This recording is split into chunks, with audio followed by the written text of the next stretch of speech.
When I got to Chicago, I was like, I'm going to show Boston. Then when I got traded from Chicago because of cap issues, we win a Stanley Cup and then I get traded. It starts to dent your confidence, I think, a little bit. It starts to be like, wow, I just did everything I could, help them win a Stanley Cup, and now I get traded 2 weeks after winning a Stanley Cup. That's where I started to think back on my career. I'm like, that started to dent how I felt about my game and myself. I was at a pretty shitty place, I'll say that.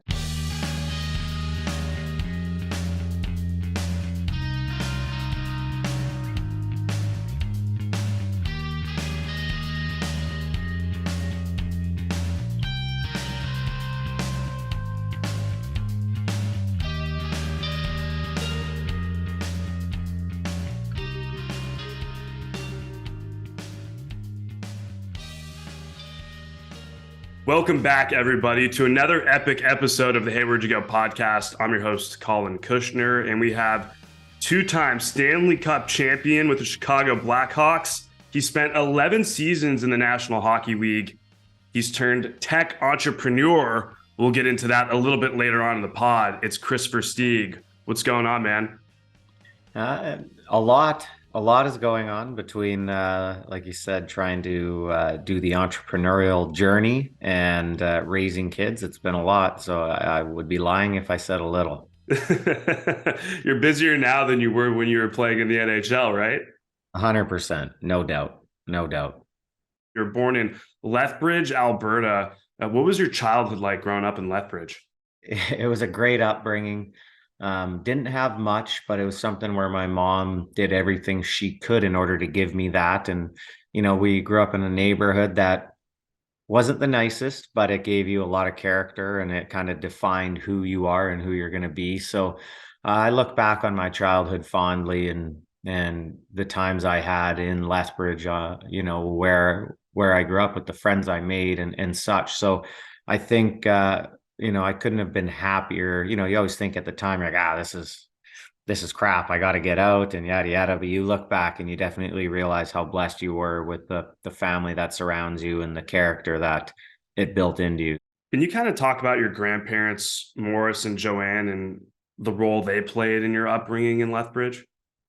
Yeah, they were everything, at one point, my father's business goes bankrupt and my mom's not working really at the time. And, I'm trying to play hockey and do activities. And my grandparents came in and they gave us the ability to keep playing. I remember everyone kind of laughs. My grandma always said it was basically either let these kids leave the sport and go run the streets and probably go to jail, or keep them involved in sports, keep them happy and do whatever they can to keep us doing stuff we love. So they came along. They were always there for us since day one, but they came along at a very integral part of our lives that, could have gone either way. And I just think back on how blessed I was to have them. And I actually still have them today. Both of them are still around. And, we call them every night. Their grandkids, my children, call them basically every day to say they love them. And again, they're very special people to me. I mean, they had hard upbringings too, like anyone in that type of era. That generation is pretty much the golden generation of this world. They're the true entrepreneurs, the people that laid the groundwork, the fabric for this entire world. So they have a lot of value to bring to discussion, and I still love talking to my grandparents today about everything they went through, and again, thanking them for everything they did. It's a really beautiful story, man. I remember reading about that leading up to our interview, and, it kind of brought like some chills in a really positive way, about how, families are complicated, but it is really beautiful though when you have extended family that will come in and help you out during difficult times, and, keeping you and your brothers, on the ice and keeping you dialed in that sport. That's really awesome, man. Yeah, you think about kids today and you think about all the children that don't have access to sport, and with how expensive everything is now, it's getting literally out of control. So it's you know, uh, you just try to always think about what kids are doing now, and how grateful I was that I had someone able to do it, but how many kids get left in the dust because they don't. Yeah. And were you able to kind of understand that like at a young age? Because I think when we're younger and we're growing up, and then we maybe like a parent loses a job and then someone comes in and help like that. I think the art of gratitude doesn't seem to come until later on down the road in life. Like, were you able to kind of capture that early on? I always thought I understood it. Let's just say that. Like you always think as a kid, you understand gratitude and what people are doing for you. I also remember, being at home one night and, my mom usually had to cook Minute Maid stuff or alphagetti or things that were of low cost. And I remember sitting there complaining about the food, not understanding that she had no money to go buy real food. So it's funny when you think about it, I'm like, I had no idea. You literally have no idea. And then you get older, and then myself, I was very blessed to play in the NHL and start to make an income that could change my life and my family's. And then again, you start to look back on, holy heck, how does a mother do it with three boys and a dad trying to get back in the workplace? So, yeah, I definitely took a lot for granted, a lot. It is cool though. I think that's one of like the best parts about life is being able to look back and be like, yeah, I thought I was pretty gratuitous back then. And then you realize like, and it's not a bad thing. I mean, again, we're kids. Like the expectation, I think to have a gratitude level that we have now as adults, I think is quite unrealistic, but it's just interesting how that all works out when you look back. Yeah, 100%. And again, that's part of life. You always say you wish you could tell your 10, 15, 20-year-old self things now, but again, maybe you don't want to because those are things you have to go through in order to understand. And if you don't go through them, you'll never understand. The hockey portion, man, like growing up in Canada, was that like an instant, like you're instantly drawn to it, or was there like another sport that maybe superseded it in the beginning? Like, how did the hockey piece all come to be? Yeah, you talk to my mom and my dad, and they basically put a mini stick in my hand, and I would just walk around the house whacking a ball with it. So they kind of, hockey, we're always slightly pushed in to play. Like naturally, every kid is slightly led, just like my kids. I'd be lying if I didn't say, oh, here's a hockey stick at 2 years old. Why don't you try it out? And my daughter with a tennis racket. But yeah, I was just walking around playing hockey, just again with the grandparents on the floor. And then naturally, I got put on the ice and I really started to love that from what my parents told me. But again, I had two loves kind of at the start, soccer and hockey. I loved playing hockey in the winter. I loved playing soccer in the summer. And I did that till I was about 10, 11. And then I turned soccer into roller hockey. But yeah, I think back that, hockey was for sure my first love. As your hockey career started to develop and take off, you spent time in the Western Hockey League with the Lethbridge Hurricanes, Kamloops Blazers, and Red Deer Rebels. For those who are unfamiliar with junior hockey, like you play at a very high level at a very, very, very young age, where you're not necessarily completely physically and or mentally developed. Like, what was that experience like from you, and what did you learn? You learned how to be a man fast. I'll say that, when and it's different now. It is a lot different now. The game's a lot different. Culture, society, a lot of things are a lot different than they were in those days. And that's good. There's, some bad to today, but there's a lot of good as well that comes with it. And for me, I was 138, 140 pounds when I started the summer, finished the summer at about 135 pounds, finished the summer at 145 pounds. I was 5'7" at 16 years old, playing against 20-year-olds, fully developed, Bugard, who's 6'9", 280. And you're playing against these men, and a lot of them drafted, have played NHL games, are playing in the NHL. Again, it's junior hockey, so it's age 16 to 20, and it's all the best players from Western Canada condensed into 20 teams, basically. So I just remember making it as a 16-year-old. First off, it was my hometown team.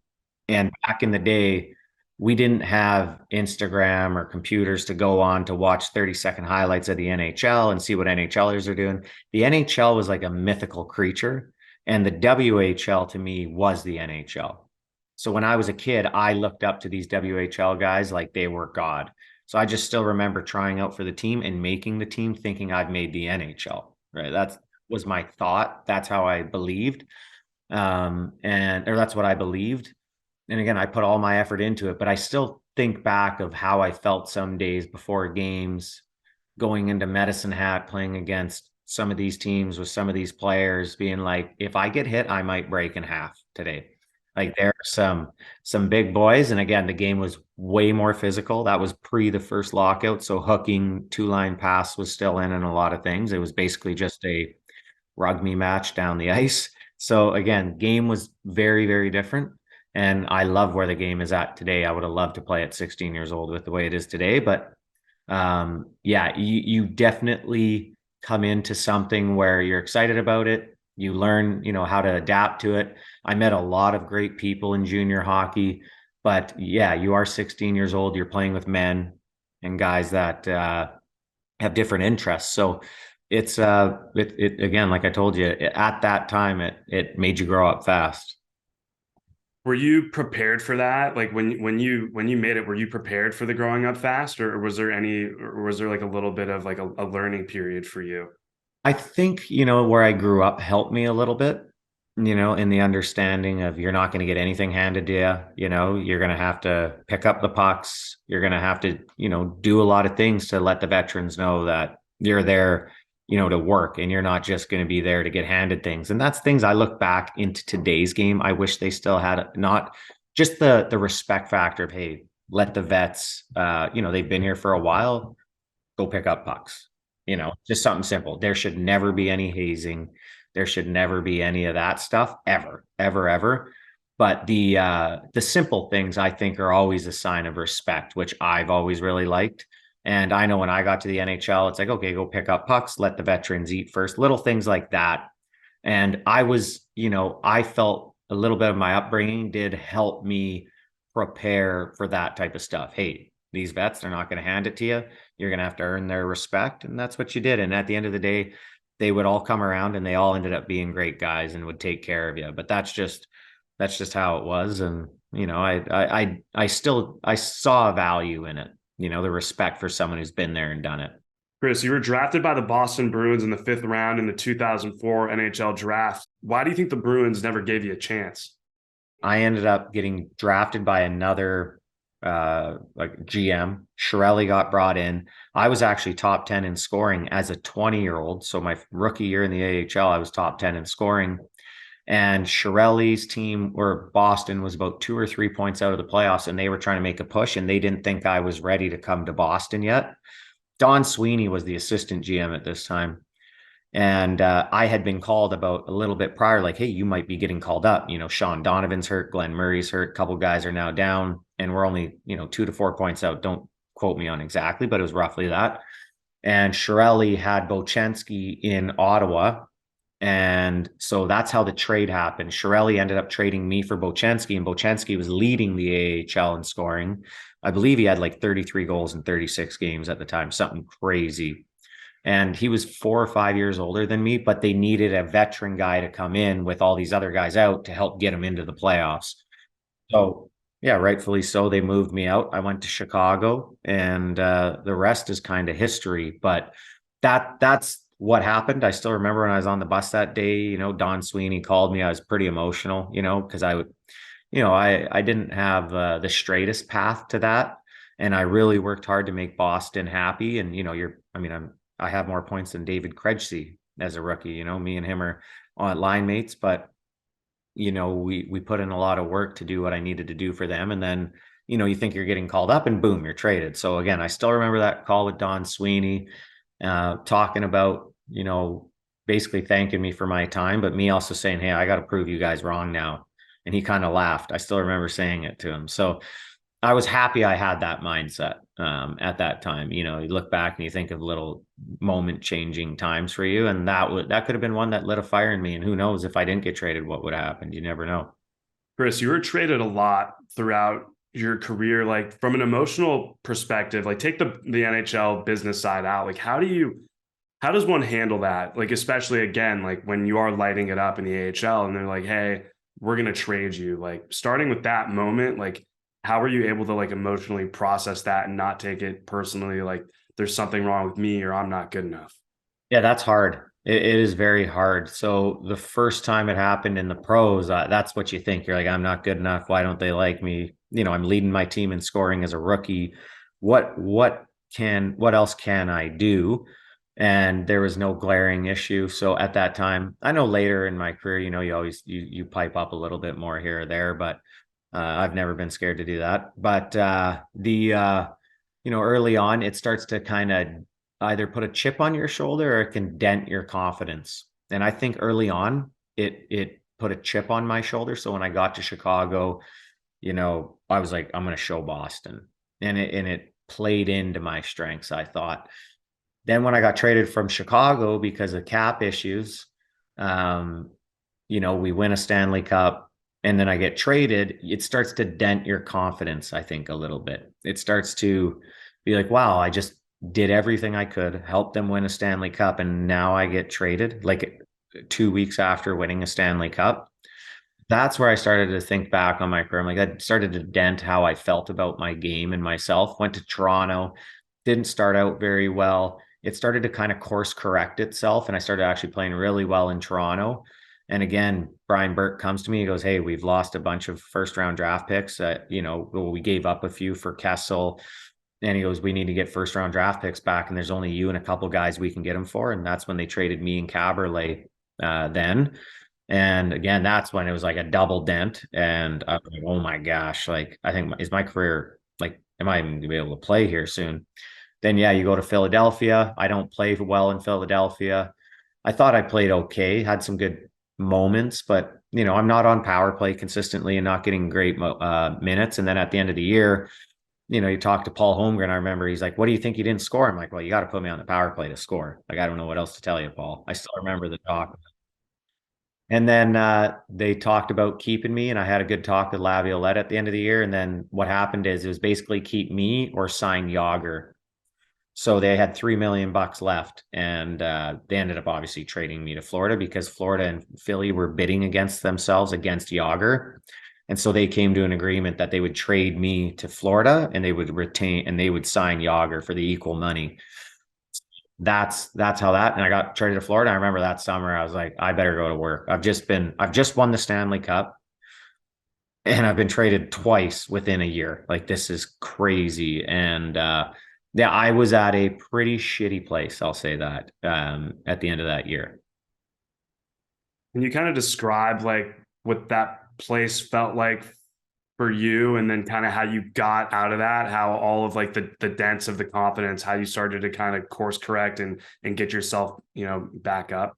Yeah, I mean, the next year I had the best year of my career.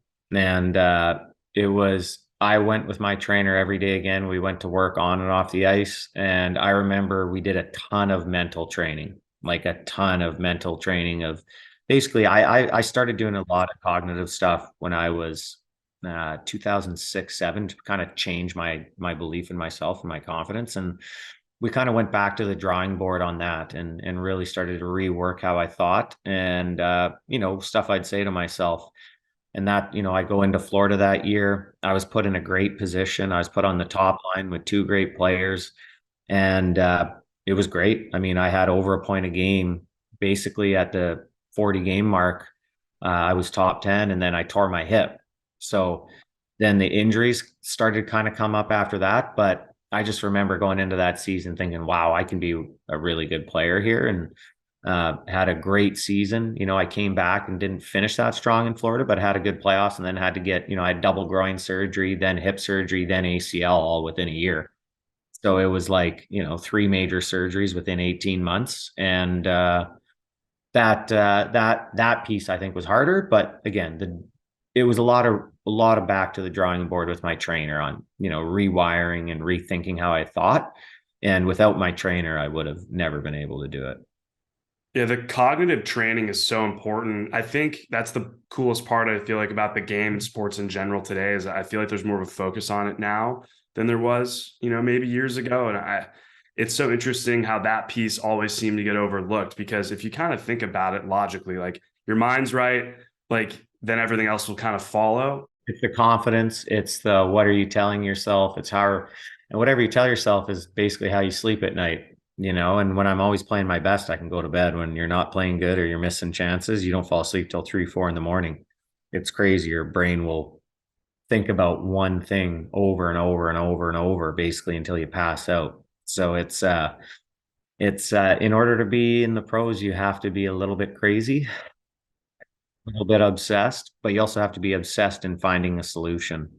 Was there one thing that you learned in terms of the cognitive training where that was like the main tool you would bring out to help yourself when the mind was kind of running in circles or running in a direction you didn't want it to go? Yeah, you always tried to breathe. And, we worked with a mental strength coach in Chicago too. And it was a lot of let it go, let it go. Think about the positive, think about, breathing in good energy and letting out the bad. So you'd always kind of go back to some of the breath work and what to think of, but let it go would be the biggest thing. It's if you're an athlete and you can it's always good to sit in a problem for a bit. Okay, what did I do wrong? What can I do to fix it? But not stay in the problem, and that's where I think you can go a little bit nutty is when your brain goes, it's like cyclical. It's crazy. Like you'll just like replay one play over and over and over and over. And then it's hard to get out of that. And then, you finally get out of it. And then the next game happens, right? So it's the ones who can generally let that go the fastest win. Yeah, the rumination is it's real. Like I remember as a goalie, like my dad would always tell me, like when it goes in, take 5 to 10 seconds, maybe like think about like what happened and then let it go. It was always like let it go, let it go, let it go. Because like in terms of like the context of the game, like if I'm still focused on that goal that happened at the 5:33 mark in the first period, I'm gonna be screwed the rest of the game because I'm so focused on that. So I love the combo of breath work and then let it go, because at the end of the day the breath is like the main tool that we oftentimes overlook that will bring us back to exactly where we are and where we need to be. When you were traded to the Blackhawks, like you get there, you're ready to go to work, like what do you think the Blackhawks saw in you that a lot of the other coaches and teams maybe didn't see? Because you got there, you lit it up, and as you said, the rest is history. Well, so apparently when they were trading for Brandon Bochansky, this is the story I was told by someone who did the trading. They were there to watch Peter Callis from Boston. So the two GMs showed up to us and we're playing in Hartford that game. And apparently I had a couple goals and an assist. So the whole Chicago brass showed up because again, they thought they were getting Peter Callis, who was I think a first rounder. And during the game, the GM and the assistant GM, Rick Dudley and Dale Talon at the time, they said, "Who's number 10?" This is what I was told.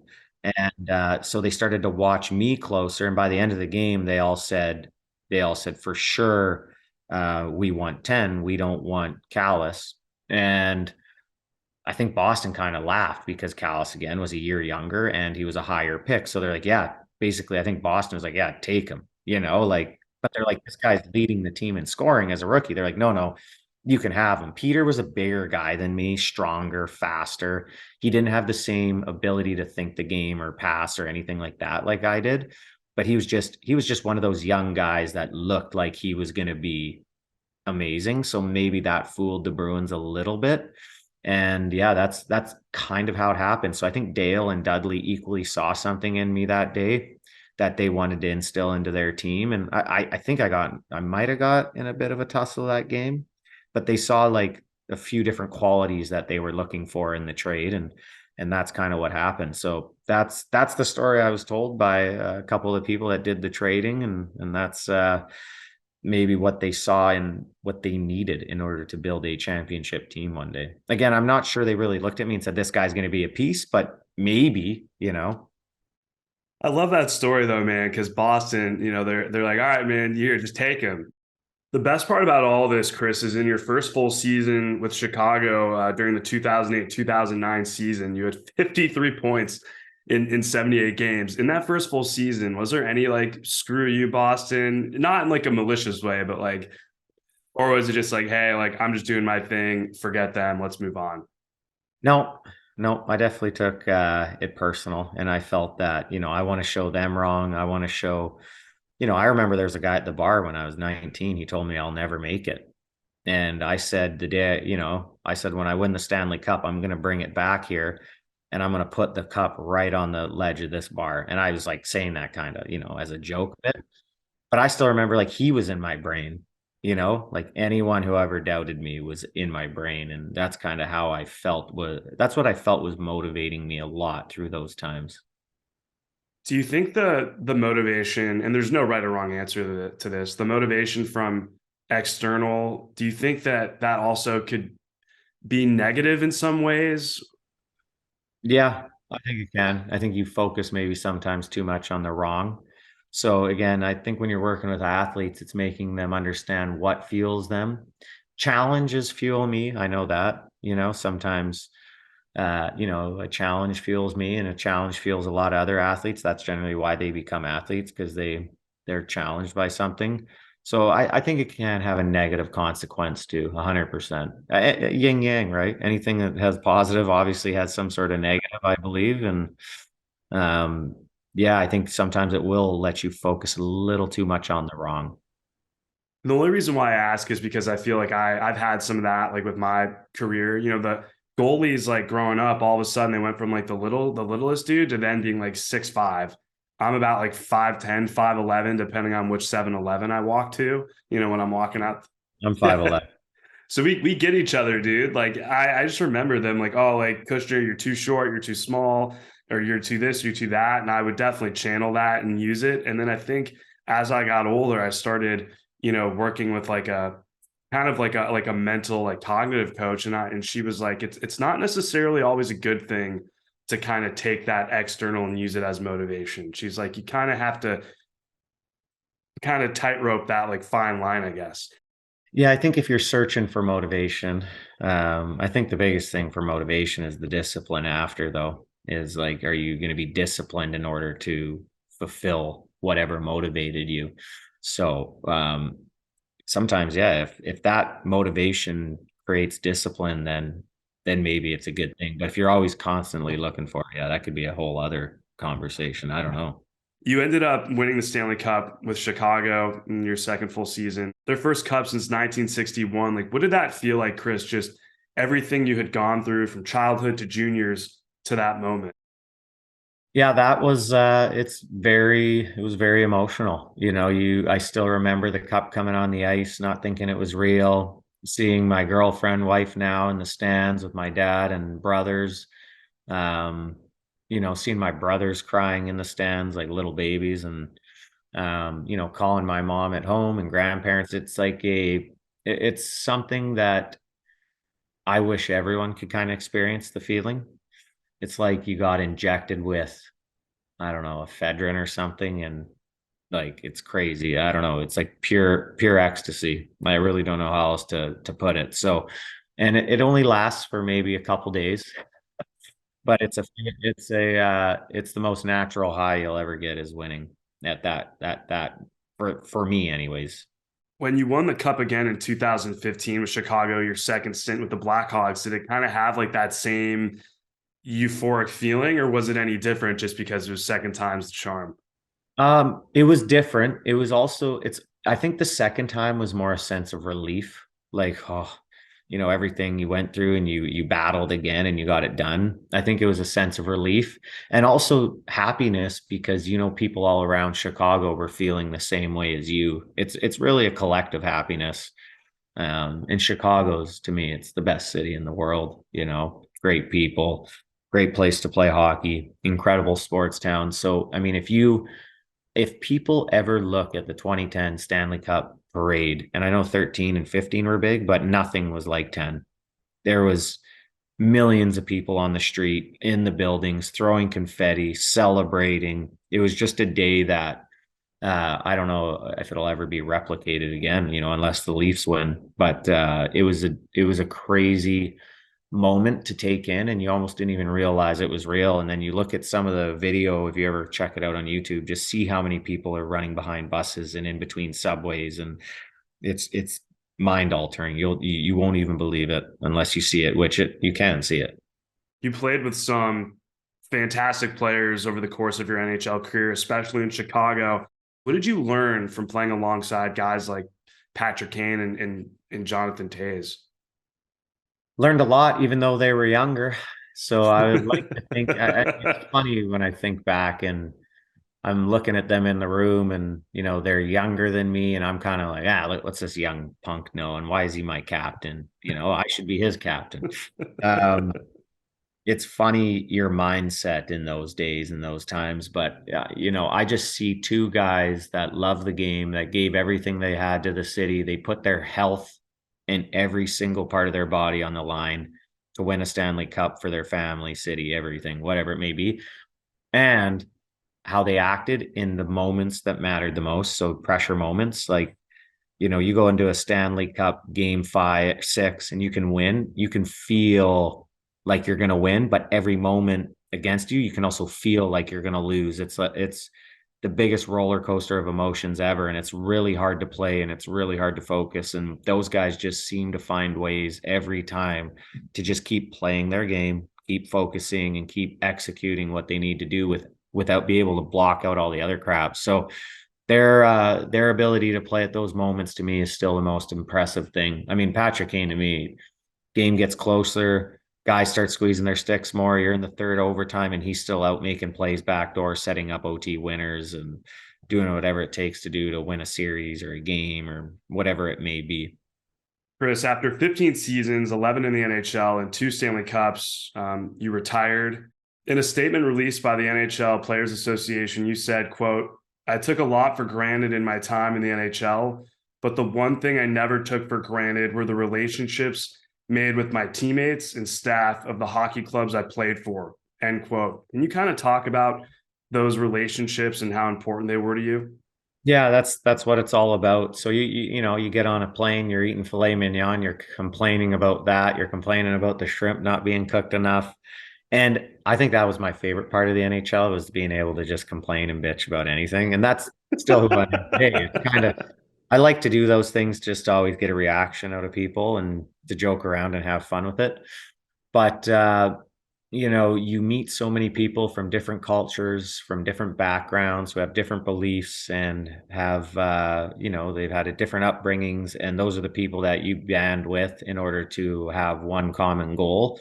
And I just always, thought of all the friendships I've made, a lot of guys who I still talk to and hang out with today, and we still communicate. And, some of these guys you'll be friends with till the day you die. So, nor whether it's you die tomorrow or in 60 years from now, you're hoping you'll always have that with them. And I believe I will, especially the ones we won with. So, and even the staff, you think back on all the staff and everything they did for you, when I came in the league from when I finished. And those are people that, you make incredible memories with as well, because you're with every single day in the room, and they do a lot for you, a lot. So that's why you always look back and think it's the memories and the people of all different backgrounds that you meet and have a common goal with. So this is the part that I'm stoked about, man. And when I saw it on LinkedIn, I was like, all right, we got to try and get Kris on the podcast. You're an entrepreneur now. You and your brothers founded Klevr, a sports technology app that launched in 2021. How did this all come to be, man? Well, I basically, there was a problem and I was just trying to solve it. At the end of my career, parents were trying to get me to teach video of their children, and there was just not an efficient way for them to send me video for me to teach it, meaning to draw on to voice it over, whatever I need to do, and share it back. And that process, for one kid to send me a video, I could be on 2, 3 different platforms. It could be about an hour. And I was like, why can't someone just send me a clip? I can teach it, draw on it, voice it over, and send it back. So we don't always have to be together. And that's what Klevr is. We've streamlined the clip edit and share process all on one platform. And so, yeah, that's what we're great at. Better than anyone would be video sharing that's taught and edited. And then kind of from there, we started to build features of digital whiteboards. So hockey coaches, baseball, basketball, football, whatever it may be, you can go on Klevr.